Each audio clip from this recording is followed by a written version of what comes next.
que comité international etalela biso makambo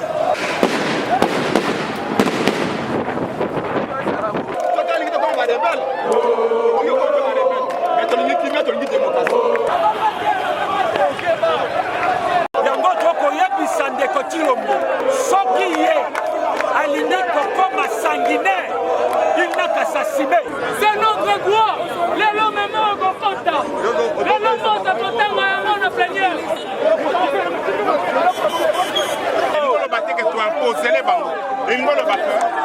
a besoin de consensus. Il y a des politiciens. Par exemple, Kadima qu'on va envoyer a été expert à la présidence.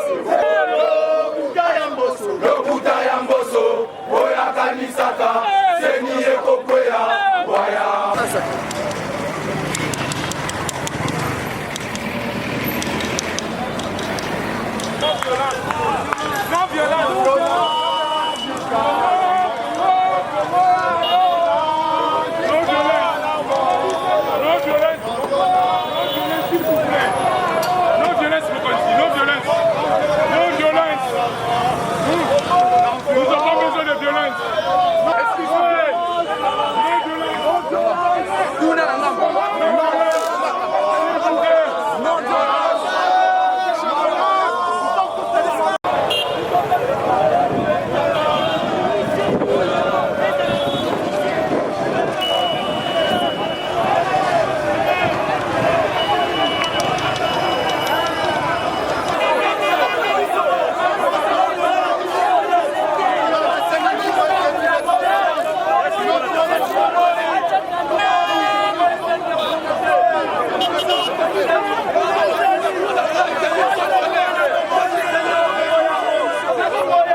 La CENI doit être dépolitisée. Nous avons observé les déroulements des 3 cycles électoraux. On est en train de nous imposer seulement des figures.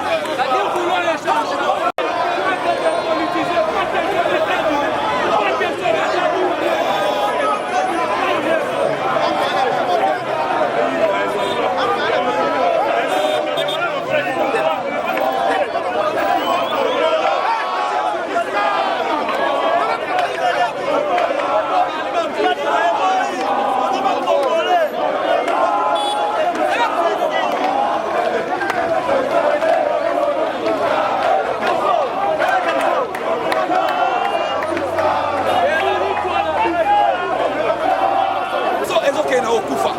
mboka na biso banguna basobotola yango ngai naza victime ya tata na ngai mama na ngai baleki na ngai banguna nini babotoli mboka banguna nini banguna oyo babotoli mboka banani président soi-disant oyo banoma na kati ya mboka na biso ese président komi monguna lelo akei kosala bakor na barwandais akei kosala bakor na barwandais lelo balingi babotola mabele ya este lelo CENI ekomi politise CENI batikela biso moko bakongolais tolingi CENI ezala ya maboko ya banguna te toyibi eloko ya mutu te tobotoli mpe eloko ya mutu te lelo bandeko oyo baboma bandeko na biso na mabele ya este baza na kati ya parlement baoyo tovota lelo oyo bapengana bango na parlement lelo eza nome nani oyo tovota na kati ya parlement azali nani oyo tovota ebele baza na kati ya parlement baza nome soi-disant nommé en tant que citoyen congolais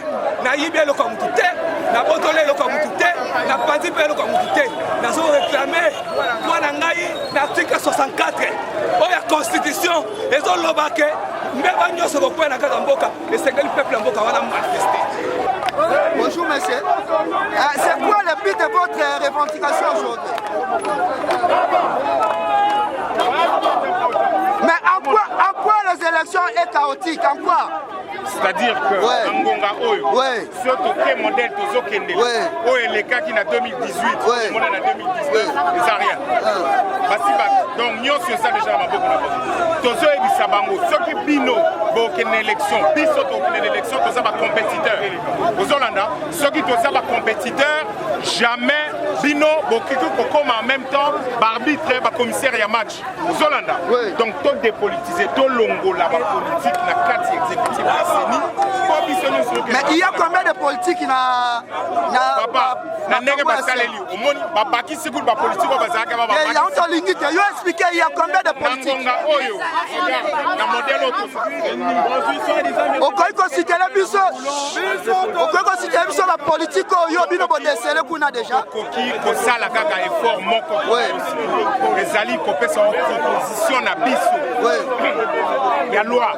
Oyo koki ko sala que ezala ya ko solo la ngolo bateke to imposer les bango. Ngolo bateke Toza a besoin de la consensus. Tout solo là, nous prenons la loi. Pour l'instant, nous avons bâti au Marombo, catholique, basacté, Tolobi. Base des années de loi. Tout vanda, bisognos, ma partie prenante, pour te décider, pour te éviter l'élection dans la chaotique. C'est-à-dire que tu es bien chez moi. Si tu es bien, tu es bien, tu es bien en 2018. Tu es bien. Est-ce que vous voyez pas que non? Et ça, quand tu as moins retard, moko, la processus électoral. Argument na bango eza ko loba que ceux qui sont bloqués et sont créés retard. Ceux qui sont bloqués au niveau de la désignation ya responsable à saigner créer retard. Rien. On les arguments na bango. Mais apparemment vous contestez tout. Est-ce qu'il y aurait un candidat au bino beaucoup accepté? On respecte aussi ceux qui ne contestent pas. Mais il sûr S'il vous plaît, monsieur, en quoi la scène est politisée? En quoi? La scène est politisée parce qu'on a mis les composantes politiques. FCC a des délégués. Est-ce que réellement il y a des politiciens là-bas? On n'a pas de politisés. Non, il y a des politiciens. Il y a des politiciens. Par exemple, Kadima qu'on va envoyer, a été expert à la présidence. Il a été payé par M. Félix Tshilombo, vous savez. Est-ce que vous pouvez le démontrer? Ce que nous voulons, c'est que la CNI ne soit contrôlée par personne. Ni par Fayoulou, ni par Félix, ni par Kabila. Que la CNI soit neutre. Vous allez accepter les candidats qui viendront après Kadima. Parce que apparemment vous contestez tout. Vous connaissez Pasteur Roland Dalo? Pasteur Roland Dalo est le pasteur de Félix Tshisekedi. Mais si aujourd'hui on le met à la tête de la CNI, moi je vais accepter. Vous savez pourquoi? Parce que c'est un homme honnête, c'est un homme juste. C'est ce que nous voulons. On ne veut pas parler de. Mais à un certain moment, vous l'avez aussi refusé, vous l'avez récusé aussi. Le jour où il a béni Félix Tshisekedi, vous l'avez refusé. Aujourd'hui, on met Dr Mukwege comme président de la CNI. Dr Mukwege, tout le monde va l'accepter. La CNI est une institution d'appel à la démocratie. Ce n'est pas une institution politique. On peut la dépolitiser. Pour ce faire, on a besoin seulement de prendre la loi qui a été faite. On enlève l'article relatif à la présence des composantes politiques à la CNI. C'est ce que nous disons. La CNI doit être neutre. Kabila avait fraudé. Pourquoi est-ce qu'on a cherché Kabila? Aujourd'hui, Félix arrive, il veut frauder à nouveau. Ce que nous disons, c'est quoi? Que la CNI soit neutre. Si c'est Félix qui va gagner, à l'issue des élections démocratiques, il n'y a pas de problème. Si c'est Félix, il n'y a pas de problème. Parce que nous voulons que la CNI ne soit pas dans la poche de Félix. Voilà notre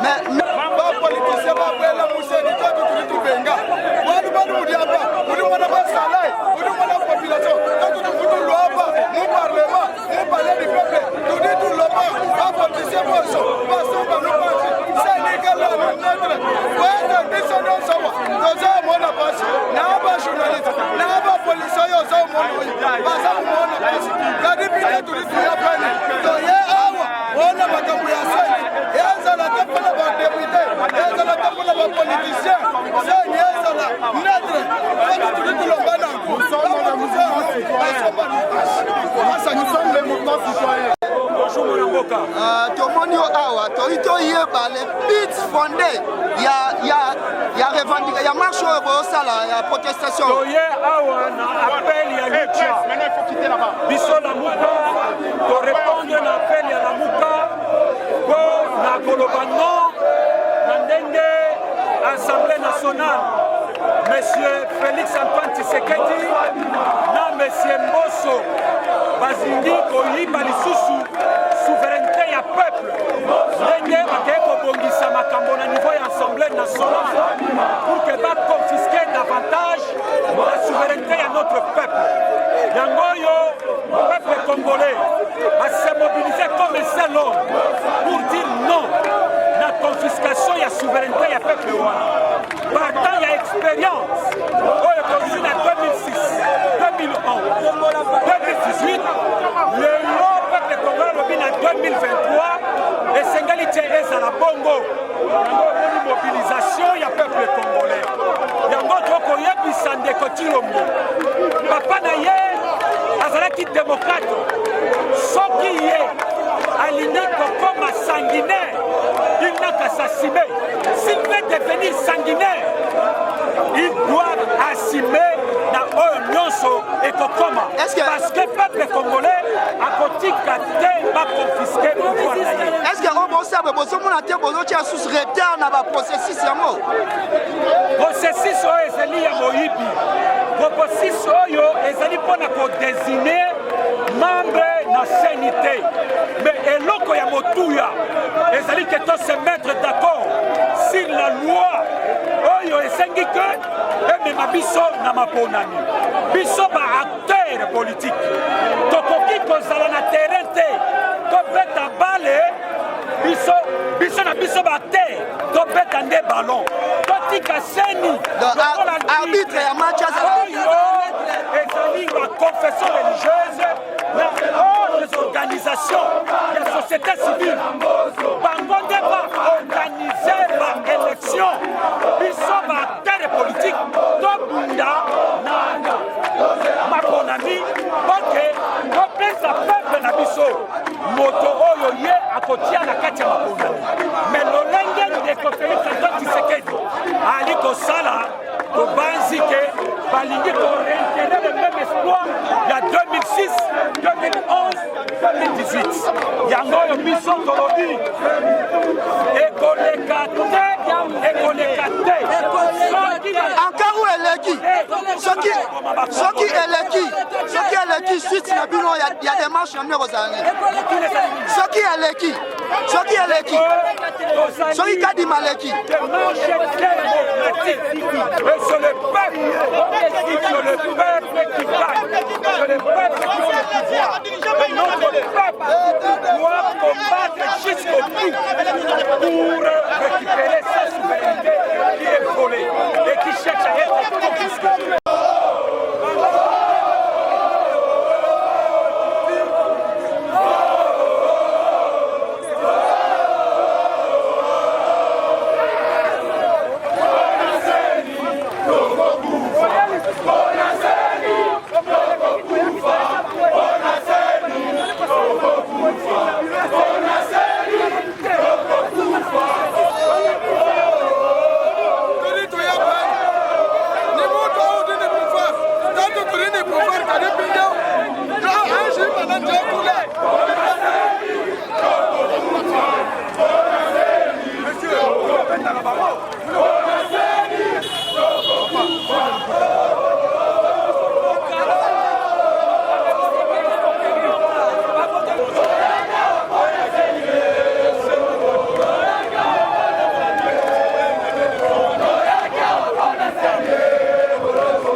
Comment insulte des actes aux autres par chaque fois. Comment on accepte vraiment on n'est pas dans ça. Pour une fois. Non, le bateau n'a pas la banque. On a fait pour acheter. Une fois. Transmettez à M. Mossi que et ça est important à mon peuple par hasard. À tout hasard, l'Assemblée nationale.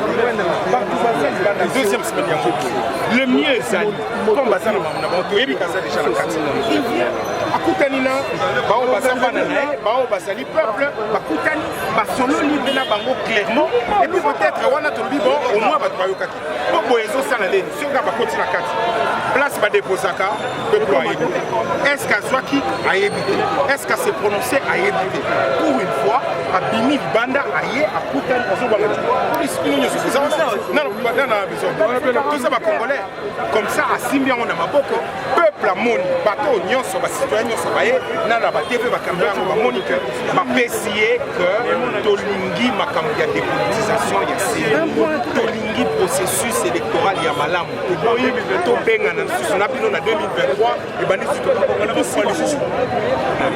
Ce qu'il faut faire, c'est quoi? Pour renvoyer tout le monde, faites une délégation de 5 personnes. Nous entrons avec eux et nous allons débattre avec eux. C'est eux qui gèrent tout ça. C'est eux qui connaissent par où commencer et finir. Vous comprenez? Nous allons les écouter, vous nous donnez les idées et puis nous saura. Peut-être que quelqu'un peut aller à l'intérieur, passer le message en attendant la réponse. 5 à 6 personnes, on entre à l'intérieur. On discute avec l'unité qui gère tout ça, qui est capable d'amener les messages à qui de et puis attendre la suite dans quelques minutes.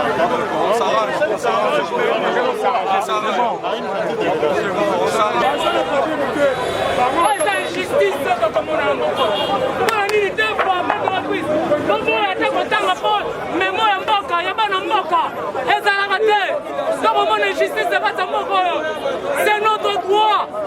C'est notre droit. Les lois même au Gokota. Les lois sont à côté de la plénière. Ils sont